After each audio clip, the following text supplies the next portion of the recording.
क्या आप भी बोर हो चुके हैं? क्या आप भी थक चुके हैं मेहनत करते करते? क्या अब आप में धैर्यता नहीं है? क्या ऐसा ख्याल आपके मन में आता है? अगर हाँ, तो दोस्तों इस वीडियो को पूरा अवश्य देखें, क्योंकि यह वीडियो आपके जीवन को बिल्कुल चेंज कर देगा।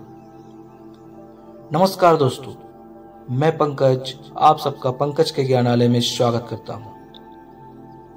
दोस्तों, हर इंसान के जीवन में संघर्ष होता है, कोई भी इससे अछूता नहीं है। आज जितने भी बड़े कामयाब लोग हैं, चाहे वो बिजनेसमैन हो, सर्विसमैन हो, साइंटिस्ट या फिर अध्यात्म से जुड़े योग गुरु और महापुरुष, उन सभी को भी अपने जीवन में संघर्षों का सामना करना पड़ा हो। बिना संघर्ष के आज ये सभी कामयाब नहीं हुए होते। दोस्तों, अगर ये लोग अपने संघर्ष के समय में संघर्ष का त्याग कर जीवन जिया होता, तो आज ये इतने बड़े सफल इंसान नहीं होते। इनका जीवन में आज कंफर्ट जोन नहीं होता। महंगे महंगे गाड़ी, बड़े बड़े मकान, ऐसो आराम का जीवन नहीं होता। दोस्तों, असफलता इंसान की जिंदगी का अंत नहीं होता, बल्कि असफलता ही सफलता के नए दरवाजे खोलती है। असफल होकर इंसान सफलता की तरफ एक कदम और बढ़ाता है। अगर आपको यकीन नहीं है, तो आप कुछ महान कामयाब इंसान के जीवन को अवश्य देखें, जो अपने जिंदगी के शुरुआती दिनों में असफल हो गए थे, पर जब उन्हें सफलता मिली तो वह एक ऐसे मुकाम पर पहुंचे जहां उन्होंने आने वाली पीढ़ियों के लिए तो मिसाल कायम की ही, साथ ही अपने समकालीन लोगों को भी प्रेरित किया। आपको भी इनके जीवन से जरूर प्रेरणा मिलेगी कि निराशा में ही आशा के फूल खिलते हैं, भले ही कुछ देर लगे। आइए जानते हैं कुछ ऐसे लोगों के जीवन के बारे में जो कभी जीरो हुआ करते थे और आज इनके पास इतनी सुख सुविधाएं हैं कि 7 पीढ़ियां आराम से जीवन जी सकते हैं। धीरू भाई अंबानी। रिलायंस का नाम आज हर कोई जानता है। भारत सहित दुनिया भर में रिलायंस का बिजनेस फैला हुआ है। लेकिन क्या आपको पता है कि रिलायंस के संस्थापक धीरू भाई अंबानी साधारण परिवार में से थे।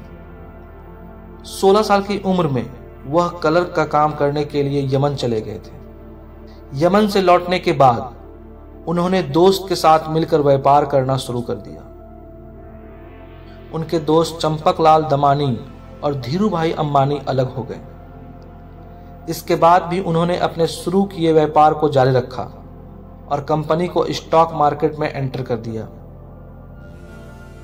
वह स्टॉक मार्केट की डीलिंग और अपनी सफलता लेकर काफी सवालों के घेरे में भी रहे, मगर धैर्य ने उनकी सफलता में 4 चांद लगाए और उनकी मृत्यु के बाद आज उनके बेटों में कंपनी का बंटवारा हो गया है।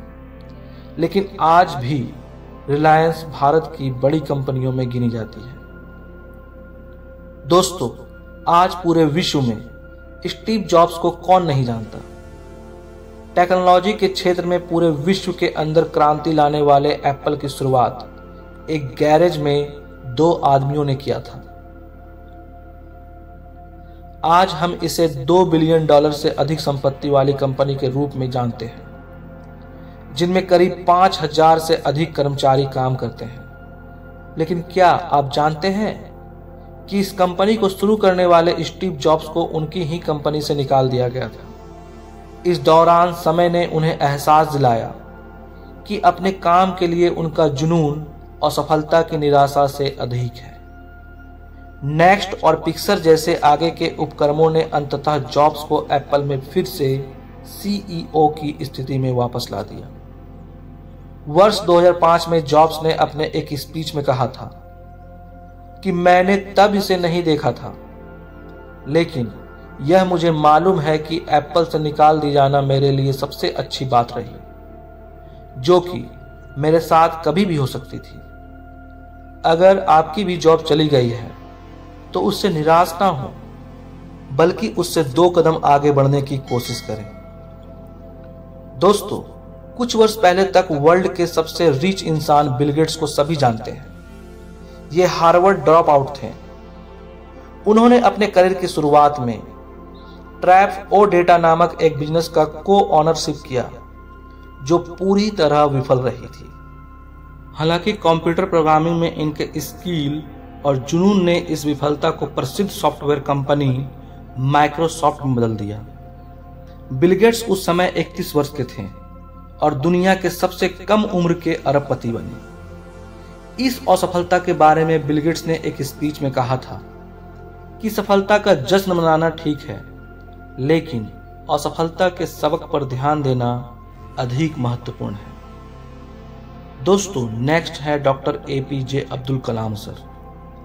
हमारे देश के पूर्व राष्ट्रपति अब्दुल कलाम साहब के जीवन को देख सकते हैं कि उन्होंने कितनी गरीबी में, कितनी बुरी परिस्थिति में अपने आप को उस लायक बनाया कि आगे चलकर वह न केवल वैज्ञानिक बने बल्कि हमारे देश के सर्वश्रेष्ठ महान राष्ट्रपति बने। दोस्तों, इनमें से एक है हमारे देश के लोकप्रिय प्रधानमंत्री श्री नरेंद्र मोदी जी, जो चाय बेचने से लेकर प्रधानमंत्री बनने का सफर तय किया। बतौर मुख्यमंत्री 2002 दंगे के बाद उनकी देश भर में आलोचना हुई और वह विवादों में भी रहे, लेकिन आलोचना और विरोध उन्हें भारत जैसे विशाल देश का प्रधानमंत्री बनने से नहीं रोक पाए। जब उन्होंने गुजरात में केशुभाई पटेल की जगह मुख्यमंत्री का पद संभाला तो उनका पार्टी में भारी विरोध हुआ। मोदी को प्रशासनिक अनुभव नहीं होने के कारण विरोध झेलना पड़ा, लेकिन सब कल की बात है। उन्होंने मुख्यमंत्री के पद पर रहते हुए अपनी राजनीतिक क्षमता दिखाई और आज प्रधानमंत्री के रूप में उन्हें एक बेहतरीन प्रशासक भी कहा जाता है। दोस्तों, आइंस्टीन शब्द आज के समय में जीनियस का पर्याय है। क्या आपको पता है कि relativity, the special and the general theory के जनक स्वयं अल्बर्ट आइंस्टीन 9 वर्ष की आयु तक धारा प्रवाह नहीं बोल सकते थे। उनके विद्रोही स्वभाव के कारण उन्हें स्कूल से निकाल दिया गया और उन्हें ज्यूरिक पॉलिटेक्निक स्कूल में प्रवेश देने से मना कर दिया गया। हालांकि यह सभी असफलताएं उन्हें 1921 में भौतिकी में नोबेल पुरस्कार जीतने से नहीं रोक सकी। आइंस्टीन का मानना था कि सफलता के प्रगति में विफलता रहती है। दोस्तों, ये तो कुछ भी नहीं है, हजारों लाखों उदाहरण हैं ऐसे लोगों की जिन्होंने अपने जीवन में अनेकों बार असफलता का सामना किया, यहां तक कि अपने लक्ष्य को हासिल करने के लिए वो बोर भी हो जाया करते थे, लेकिन फिर भी अपनी अंतिम सांस तक संघर्ष किया और सफलता प्राप्त किया। मेरा मानना है कि आप चाहे अपने जीवन में जितने बार असफल हो जाएं, लेकिन प्रयास करना ना छोड़ें, क्योंकि अगर आज आप प्रयास करना छोड़ देते हैं, संघर्ष करना छोड़ देते हैं, तो आने वाला वक्त आपका आज से बदतर हो जाएगा और तब आपके पास कोई विकल्प भी नहीं होगा सफलता प्राप्त करने के लिए। तो दोस्तों, मेरे प्यारे साथियों, अपने असफलता से बोर ना हो, प्रयास करना जारी रखें, सफलता अवश्य मिलेगी। किसी ने क्या खूब कहा है, जिन अंधेरों ने मुझे डराने की कोशिश की, जिन अंधेरों ने मुझे डराने की कोशिश की, उन अंधेरों का अंत मैंने खुद को जलाकर की है। धन्यवाद।